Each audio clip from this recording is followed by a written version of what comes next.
मनसेकडून सलग दुसऱ्या दिवशी व्हिडिओ बॉम्ब, पीडब्ल्यूडीतील आणखी एका अधिकाऱ्याचा व्हिडिओ उघड, कारवाई करण्याचं मनसेचं सरकारला आवाहन.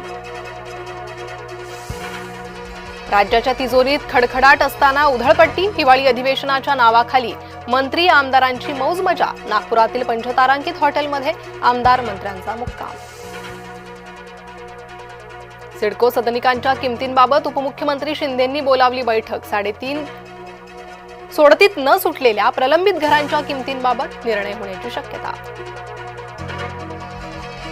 महापालिकांच्या मतदार याद्या जाहीर करण्यास मुदतवाढ. प्रभागनिहाय अंतिम मतदार याद्या जाहीर करण्यास 5 दिवसांची मुदतवाढ. राज्य निवडणूक आयोगाचा निर्णय. विधिमंडळ परिसरातील तत्कालीन राडा प्रकरणी आज अहवालाची शक्यता. आव्हाड पडळकर समर्थकांमध्ये झाला होता राडा. मेळघाटच्या शेतकऱ्यांची आज नागपुरात बैठक. आदिवासी विकास मंत्र्यांसोबत शेतकरी करणार चर्चा. मका पिकाला प्रति क्विंटल 2400 रुपये भाव मिळावा अशी मागणी.